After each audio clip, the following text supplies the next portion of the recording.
ನಮಸ್ಕಾರ ಸ್ನೇಹಿತರೆ, ನಾವಿಲ್ಲಿ ನೋಡ್ತಾ ಇರುವ ಕೃತಿಯ ಹೆಸರು ಕಾಂತಾಪುರ. ಬರೆದವರು ರಾಜಾರಾವ್.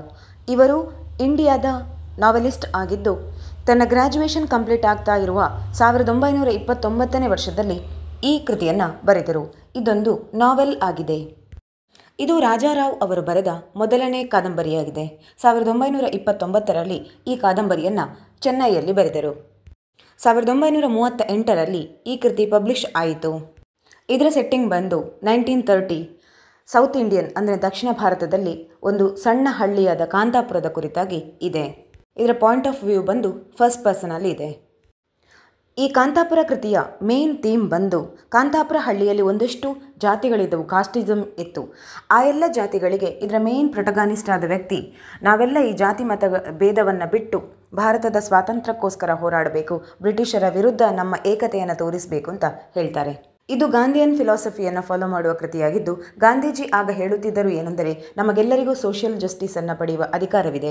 ಹಾಗಿದ್ರೆ ಈ ಕೃತಿಯನ್ನು ಆರಂಭಿಸೋಣ. ಈ ಕೃತಿಯ ಆರಂಭದಲ್ಲಿ ಮಹಾತ್ಮ ಗಾಂಧಿ ನ್ಯಾಷನಲಿಸ್ಟ್ ಮೂಮೆಂಟ್ ಅಂದರೆ ಬ್ರಿಟಿಷರ ವಿರುದ್ಧ ಭಾರತೀಯ ಸ್ವಾತಂತ್ರ್ಯ ಹೋರಾಟದಲ್ಲಿ ಬ್ಯುಸಿಯಾಗಿದ್ದರು.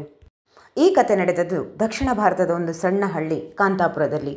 ಇಲ್ಲಿ ಬರುವಂತಹ ಒಬ್ಬ ವಯಸ್ಸಾದ ಮುದುಕಿ, ಬ್ರಾಹ್ಮಣ ಮುದುಕಿಯ ಹೆಸರು ಅಚ್ಚಕ್ಕ.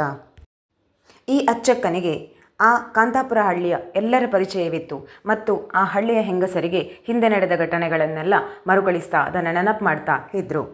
ಹಾಗೆ ಇಲ್ಲಿ ಈ ಕಥೆಯಲ್ಲಿ ಅಚ್ಚಕ್ಕ ಎಷ್ಟೋ ವರ್ಷಗಳ ಹಿಂದಿನ ಘಟನೆಯನ್ನು ಪುನಃ ನೆನಪು ಮಾಡ್ತಾ ಈಗ ಕತೆ ಆರಂಭ ಆಗ್ತದೆ. ಆಕೆ ತನ್ನ ಮಾತುಗಳಲ್ಲಿ ಈ ಹಳ್ಳಿಯ ಹಿಸ್ಟ್ರಿಯ ಕುರಿತು, ಹಾಗೆಯೇ ಆ ಹಳ್ಳಿಯ ಜನಗಳ ಕುರಿತು, ಹಾಗೆ ಅವರು ಆರಾಧಿಸ್ತಾ ಇದ್ದಂತಹ ದೇವರ ಕುರಿತು ಕೂಡ ಹೇಳ್ತಾರೆ. ಕಾಂತಾಪುರ ಭಾರತದ ಸೌತ್ ವೆಸ್ಟ್ ಡೈರೆಕ್ಷನಲ್ಲಿ ಬರುವಂತಹ ಒಂದು ಸಣ್ಣ ಹಳ್ಳಿ. ಆ ಹಳ್ಳಿಯ ಗ್ರಾಮದೇವತೆ ಕೆಂಚಮ್ಮ. ಆ ಗ್ರಾಮದೇವತೆ ಆ ಗ್ರಾಮವನ್ನು ರಕ್ಷಿಸುತ್ತಿದ್ದಳು. ಬಹಳ ದೀರ್ಘ ಸಮಯದಿಂದ ಈ ದೇವತೆಯೇ ಆ ಗ್ರಾಮದ ಜನರನ್ನು ರಾಕ್ಷಸರಿಂದ ಹಾಗೂ ಅಸುರರಿಂದ ರಕ್ಷಿಸಿದ್ದಳು. ಆ ಹಳ್ಳಿಯಲ್ಲಿ ಬೇರೆ ಬೇರೆ ರೀತಿಯ ಜಾತಿಗಳಿದ್ದವು ಹಾಗೂ ಅಲ್ಲಿ ಮುಖ್ಯವಾಗಿ ತುಂಬ ವೆಲ್ ಎಜುಕೇಟೆಡ್ ಆದ ಬ್ರಾಹ್ಮಿನ್ ಫ್ಯಾಮಿಲಿಗಳು ಇದ್ದವು. ಅಂತಹ ಒಂದು ಫ್ಯಾಮಿಲಿಯಲ್ಲಿನ ಹುಡುಗನೇ ಮೂರ್ತಿ. ಆತ ತನ್ನ ಕಲಿಕೆಯನ್ನು ಬಿಟ್ಟು ಮಹಾತ್ಮ ಗಾಂಧಿಯ ಫಾಲೋವರ್ ಆಗಿದ್ದ. ಅಲ್ಲದೆ ಈತ ಒಂದು ಶ್ರೀಮಂತ ಕುಟುಂಬದೊಂದಿಗೆ ವೈವಾಹಿಕ ಸಂಬಂಧವನ್ನು ಹೊಂದಿದ್ದ. ಈ ಗ್ರಾಮದಲ್ಲಿ ಕುಂಬಾರ ಜಾತಿಯ ಕುರಿತು ಹೇಳುತ್ತಾರೆ. ಆ ಜನರು ಕೃಷಿ ಕೆಲಸಗಳನ್ನು ಮಾಡುತ್ತಾರಂತೆ. ನಂತರ ಪರಿಹಾ ಜನರ ಕುರಿತು ವಿವರಿಸುತ್ತಾರೆ. ಇವರು ಸಣ್ಣ ಪುಟ್ಟ ಗುಡಿಸಲುಗಳಲ್ಲಿ ಬದುಕುತ್ತಿದ್ದರು. ತನ್ನ ಗ್ರಾಮದ ಕೊನೆಯಲ್ಲಿ ಇವರ ಮನೆಗಳು ಇರುತ್ತಿದ್ದವು. ಇವರನ್ನು ಅಸ್ಪೃಶ್ಯರನ್ ಎಂದು ಕರೆಯಲಾಗುತ್ತಿತ್ತು. ಮತ್ತು ಈ ಗ್ರಾಮದಲ್ಲಿ ಒಬ್ಬ ಬ್ರಾಹ್ಮಣನಿದ್ದ. ಅವನ ಹೆಸರು ಭಟ್ಟ, ಇನ್ನೊಬ್ಬ ರಂಗೇಗೌಡ. ಇವರಿಬ್ಬರು ಆ ಹಳ್ಳಿಯ ಪ್ರಭಾವಿ ವ್ಯಕ್ತಿಗಳಾಗಿದ್ದರು. ಒಂದು ದಿವಸ ಮೂರ್ತಿಯ ಮನೆಯ ಹಿತ್ತಲಲ್ಲಿ ಒಂದು ಶಿವಲಿಂಗ ಸಿಕ್ಕಿತು. ಅದನ್ನು ಆತ ಸ್ಥಾಪನೆ ಮಾಡಿದ. ಊರಿನ ಬ್ರಾಹ್ಮಣರು ಬಂದು ಪೂಜೆ ಮಾಡಿದರು. ಇದಕ್ಕಾಗಿ ಮೂರ್ತಿ ಗ್ರಾಮದಲ್ಲಿ ವಂತಿಕೆಯನ್ನು ಸಂಗ್ರಹ ಮಾಡಿದ ಮತ್ತು ಬಂದ ಹಣದಿಂದ ಜಯರಾಮ್ ಆಚಾರ್ಯರನ್ನು ಕರೆಸಿ ಹರಿಕತೆ ಮಾಡಿಸಿದ. ಆ ಹರಿಕತೆಯಲ್ಲಿ ಜಯರಾಮ್ ಆಚಾರ್ ಗಾಂಧಿ ಮತ್ತು ಅವರ ಸತ್ಯಾಗ್ರಹದ ಕುರಿತು ತಿಳಿಸಿದರು. ಇದರಿಂದ ಮೂರ್ತಿ ಗಾಂಧಿಯ ಅನುಯಾಯಿಯಾದ. ಆ ಊರಿಗೆ ಬಡೇಖಾನ್ ಹೆಸರಿನ ಪೊಲೀಸ್ ಅಧಿಕಾರಿ ಬಂದರು. ಅವರಿಗೆ ಉಳಿದುಕೊಳ್ಳಲು ಯಾರೂ ವ್ಯವಸ್ಥೆ ಮಾಡಲಿಲ್ಲ. ಅದಕ್ಕೆ ಸಾಹಿಬ್ ಎಂಬ ಕಾಫಿ ಎಸ್ಟೇಟ್ನ ಜಿಪುಣ ಮಾಲೀಕ ಆಶ್ರಯ ನೀಡಿದ. ಮೂರ್ತಿ ಊರಿನ ಜನರನ್ನು ಸೇರಿಸಿ ಸ್ವದೇಶಿ ಚಳವಳಿಯ ಕುರಿತು ಜಾಗೃತಿ ಮೂಡಿಸಿದ. ನಮ್ಮ ಬಟ್ಟೆಗಳನ್ನು ನಾವು ಚರಕದಿಂದ ಹೊಲಿದು ಧರಿಸುವ ಮತ್ತು ವಿದೇಶಿ ಬಟ್ಟೆಗಳನ್ನು ಬಹಿಷ್ಕಾರ ಮಾಡುವ ಎಂದ.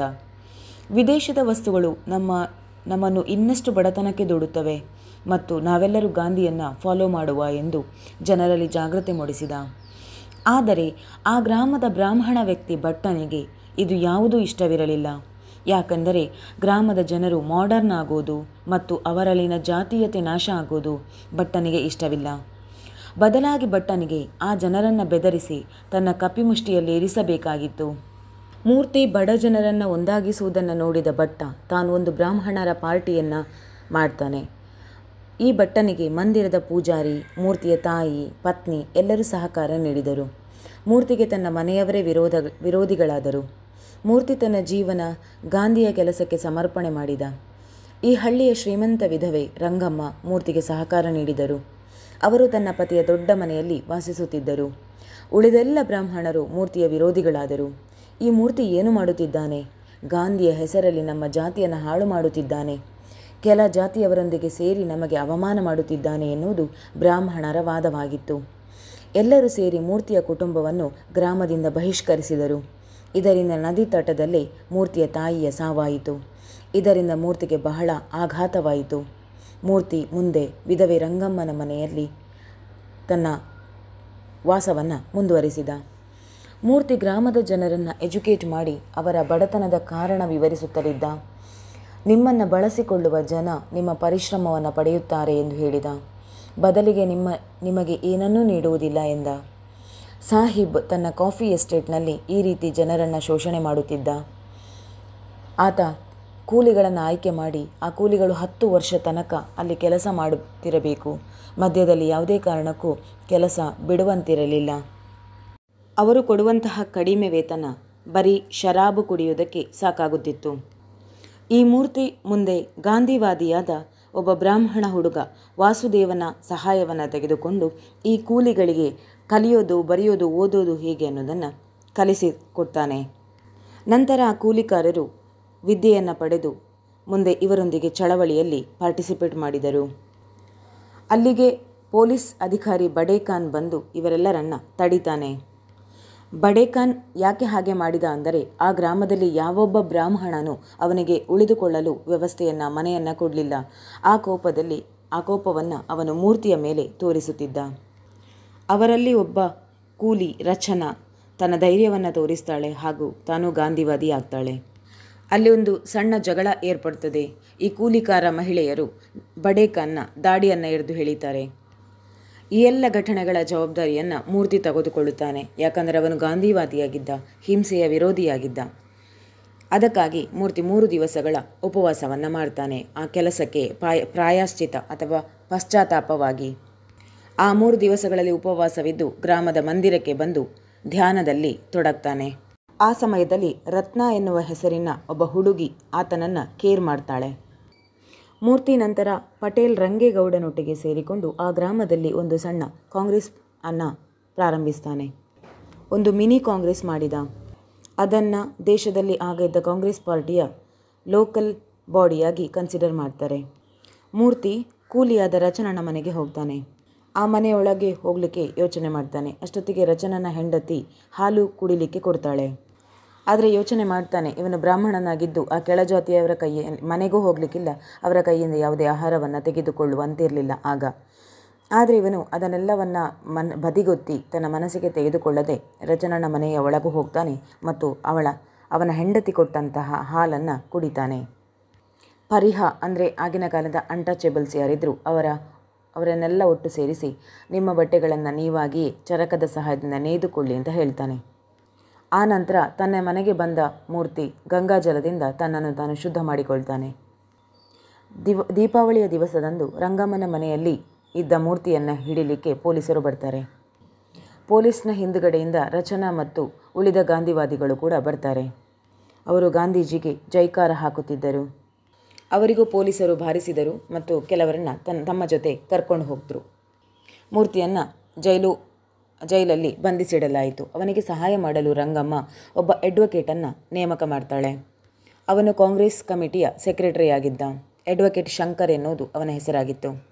ಆದರೆ ಮೂರ್ತಿ ಹೇಳ್ತಾನೆ, ನನಗೆ ಯಾವುದೇ ಅಡ್ವೊಕೇಟ್ನ ಅಗತ್ಯವಿಲ್ಲ, ನನಗೆ ಯಾರ ಸಹಾಯವೂ ಬೇಡ ಅಂತ ಮೂರ್ತಿ ನಿರಾಕರಿಸ್ತಾನೆ. ಆದರೆ ಅಡ್ವೊಕೇಟ್ ಶಂಕರ್ ಅದಕ್ಕೆ ಹೇಳ್ತಾನೆ, ಈ ಆಂದೋಲನವನ್ನು ಇನ್ನೂ ಜೀವಂತಗೊಳಿಸಲಿಕ್ಕೆ ನಿಮ್ಮ ಅವಶ್ಯಕತೆ ಇದೆ, ನೀವು ಹೊರಗೆ ಬರಲೇಬೇಕು. ಇಷ್ಟೆಲ್ಲ ಪ್ರಯತ್ನಗಳ ನಂತರವೂ ಮೂರ್ತಿಗೆ 3 ತಿಂಗಳುಗಳ ಕಾಲ ಜೈಲುವಾಸ ಶಿಕ್ಷೆ ನೀಡಲಾಯಿತು. ಮೂರ್ತಿ ಜೈಲುವಾಸದಲ್ಲಿರುವಾಗ ಅವನ ಗ್ರಾಮದಲ್ಲಿನ ಆಂದೋಲನ ಹಾಗೆ ನಡೆಯುತ್ತಿತ್ತು. ಒಂದಷ್ಟು ಮಹಿಳೆಯರು ಪುನಃ ಗಾಂಧಿವಾದದ ಅನುಯಾಯಿಗಳಾದರು. ಫೈನಲಿ 3 ತಿಂಗಳ ಜೈಲುವಾಸವನ್ನು ಮುಗಿಸಿ ಮೂರ್ತಿ ಮನೆಗೆ ಬರ್ತಾನೆ. ಹಿಂದಿರುಗಿ ಬಂದವನೇ ಅವನ ಆಂದೋಲನದ ಹಿಡಿತವನ್ನು ತನ್ನ ಕಂಟ್ರೋಲಿಗೆ ತಗೊಳ್ತಾನೆ. ಅವನ ಮುಖ್ಯ ಮಂತ್ರವಾಗಿದ್ದದ್ದು ಎಲ್ಲರೂ ಖಾದಿ ಬಟ್ಟೆಗಳನ್ನು ತಯಾರಿಸಿ ಹಾಗೂ ಸುಳ್ಳನ್ನು ಹೇಳಬೇಡಿ, ಹಿಂಸೆಯನ್ನು ಮಾಡಬೇಡಿ.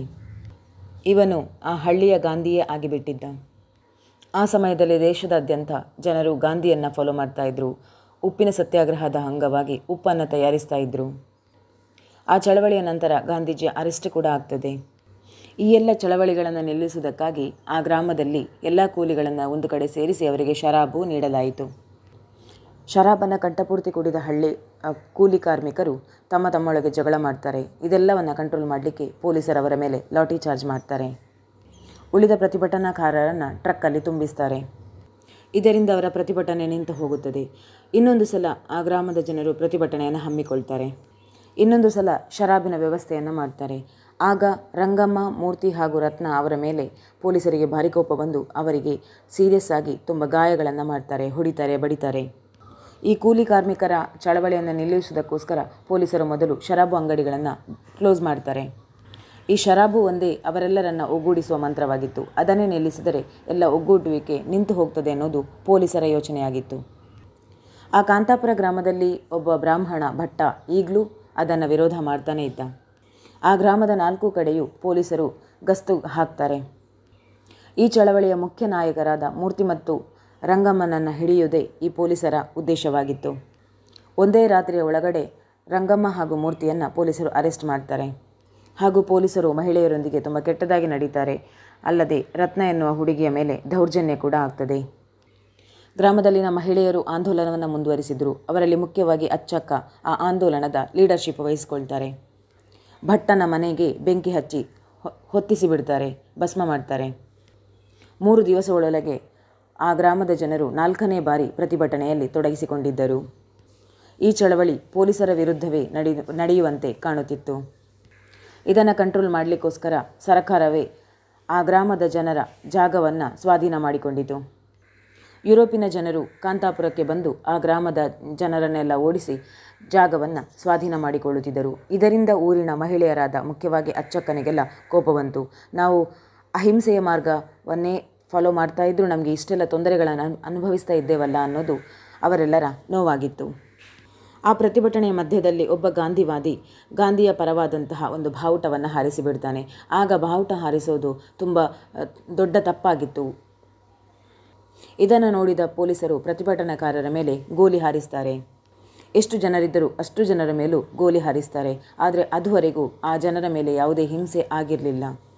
ಮಹಿಳೆಯರು ಸಿಕ್ಕಿದ ಸ್ಥಳದಲ್ಲೆಲ್ಲ ತಪ್ಪಿಸಿಕೊಳ್ಳಿಕ್ಕೆ ನೋಡ್ತಾರೆ. ಆದರೆ ಪ್ರತಿಯೊಬ್ಬರನ್ನು ಹಿಡಿದು ಬಡಿಯಲಾಯಿತು. ಜನರೆಲ್ಲ ದಿಕ್ಕಾಪಾಲಾಗಿ ಓಡಿದರು. ಕಾಂತಾಪುರದ ಜನರು ತನ್ನ ಹಳ್ಳಿಯನ್ನು ಬಿಟ್ಟು ಹೊರಗೆ ಓಡಲಿಕ್ಕೆ ಆರಂಭಿಸ್ತಾರೆ. ಹೊರಗೆ ಓಡ್ತಾ ತನ್ನ ಹಳ್ಳಿಗೆ ಬೆಂಕಿ ಕೊಟ್ಟು ಬಿಡ್ತಾರೆ. ಈ ಕಥೆಯ ಕೊನೆಯಲ್ಲಿ ಆ ಗ್ರಾಮಸ್ಥರೇ ತಮ್ಮ ಗ್ರಾಮವಾದ ಕಾಂತಾಪುರವನ್ನು ಹೊತ್ತಿಸಿ ಬಿಡ್ತಾರೆ. ಆ ಕಾಂತಾಪುರದ ಹತ್ತಿರವೇ ಇರುವಂತಹ ಇನ್ನೊಂದು ಗ್ರಾಮ ಕಾಶಿಪುರದಲ್ಲಿ ಈ ಗ್ರಾಮದ ಜನರನ್ನು ಸ್ವಾಗತಿಸ್ತಾರೆ. ಕಾಶಿಪುರದ ಜನರು ಇವರನ್ನು ಪಿಲ್ಗ್ರಿಮ್ಸ್ ಆಫ್ ಮಹಾತ್ಮ ಎಂದು ಕರೆದರು. ಅಚ್ಚಕ್ಕನ ನೇತೃತ್ವದಲ್ಲಿ ಜನರು ಕಾಂತಾಪುರದ ವಿನಾಶದೊಂದಿಗೆ ತನ್ನ ಜೀವವನ್ನು ಉಳಿಸಿಕೊಂಡು ಕಾಶಿಪುರಕ್ಕೆ ಹೋದರು. ಮೂರ್ತಿ ಕೂಡ ಜೈಲಿಂದ ಬಿಡುಗಡೆಗೊಂಡ. ಜೈಲಿಂದ ಹೊರಗೆ ಬಂದ ಮೂರ್ತಿ ಗಾಂಧಿಯನ್ನು ಫಾಲೋ ಮಾಡುವುದನ್ನು ನಿಲ್ಲಿಸಿದ. ಅವನಿಗೆ ಏನೋ ಅಂದಾಜಾದಾಗೆ ಅನಿಸಿತು, ಗಾಂಧೀಜಿ ಬ್ರಿಟಿಷರೊಂದಿಗೆ ಸೇರಿಕೊಂಡು ಏನೋ ಮಾಡ್ತಾ ಇದ್ದಾರೆ ಅಂತ. ಹಾಗಾಗಿ ಜವಾಹರ್ಲಾಲ್ ನೆಹರು ಅವರನ್ನು ಫಾಲೋ ಮಾಡಿದ. ಅವರ ಸೋಷಿಯಲಿಸಮ್ ಕಾನ್ಸೆಪ್ಟ್ ಏನಿತ್ತು ಅದು ಇವನಿಗೆ ತುಂಬ ಇಷ್ಟ ಆಗ್ತದೆ. ಸಾಮಾಜಿಕ ಏಕೀಕರಣ ಅಥವಾ ಸಾಮಾಜಿಕ ಸಮಾನತೆ. ರಂಗಮ್ಮ ಜೈಲಲ್ಲೇ ಇದ್ದರು. ರಂಗೇಗೌಡ ವಾಪಸ್ ಕಾಂತಾಪುರಕ್ಕೆ ಹೋಗ್ತಾನೆ. ವಾಪಸ್ ಬಂದ ರಂಗೇಗೌಡ ಅಚ್ಚಕ್ಕನ ಹತ್ರ ಹೇಳ್ತಾನೆ, ಕಾಂತಾಪುರದ ಎಲ್ಲ ಜಾಗಗಳನ್ನು ಗೌರ್ಮೆಂಟ್ ಮುಂಬೈಯವರಿಗೆ ಸೇಲ್ ಮಾಡಿದೆ. ಈ ಮಾತಿನೊಂದಿಗೆ ಕಾಂತಾಪುರ ಅನ್ನುವ ಈ ನಾವೆಲ್ ಕೊನೆಗೊಳ್ಳುತ್ತದೆ. ಇದರ ಕನ್ನಡ ವಿವರಣೆ ನಿಮ್ಗೆ ಇಷ್ಟ ಆಗಿದೆ ಅಂದ್ಕೊಳ್ತೇನೆ. ಇಷ್ಟ ಆದರೆ ಕಮೆಂಟ್ ಬಾಕ್ಸಲ್ಲಿ ಕಮೆಂಟ್ ಮಾಡಿ ತಿಳಿಸಿ. ವಿಡಿಯೋಗೊಂದು ಲೈಕ್ ಕೊಡಿ, ಚಾನಲ್ ಸಬ್ಸ್ಕ್ರೈಬ್ ಮಾಡಿ. ಧನ್ಯವಾದಗಳು.